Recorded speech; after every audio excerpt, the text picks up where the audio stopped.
এমন একটা টপিক নিয়ে আলোচনা করছি, যে টপিকটা আলোচনা করতে গেলেও অনেকগুলো ঘা বা অনেকগুলো আঘাত আমারও অ্যাক্টিভেট হয় আপনাদের মতোই। কেন তবে করছি একই বিষয়ে ভিডিও?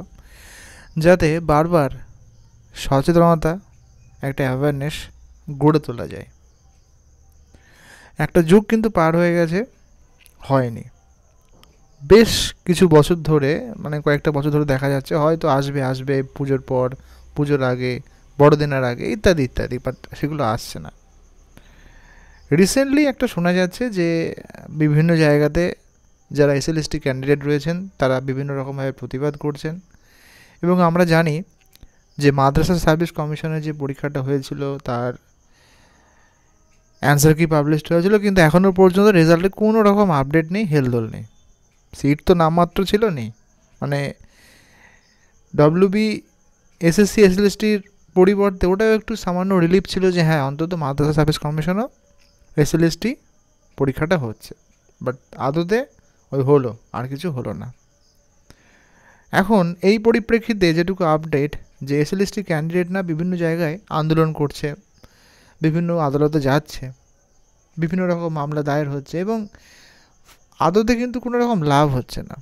আমরা দেখেছি যে 26,000 যে ক্যান্ডিডেটের যে কেস, সেটা কিন্তু এখনও পর্যন্ত ঝুলে আছে অনেক দিন ধরে।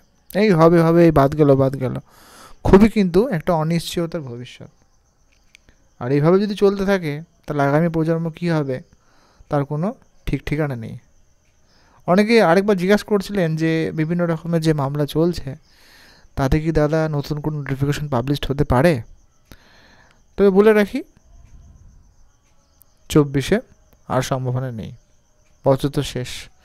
যেহেতু 26 একটা ইলেকশন আসে, আমি যদিও জানি এটা একটা পলিটিক্যাল ব্যাপার, হয়তো একটা সামান্য আশার প্রদীপ থাকতে পারে, বাট আপাতত এই বছরে আর নেই।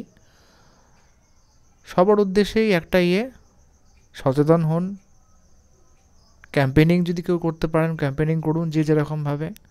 মেন সমস্যা হয়ে গেছে আমরা শিক্ষিত সমাজ, আমরা একজোট হতে পারি না, এটাই সব থেকে বড় সমস্যা। বিএড 4th সেমিস্টার রেজাল্ট নিয়ে একটা ক্যাম্পেনিং শুরু করেছিলাম,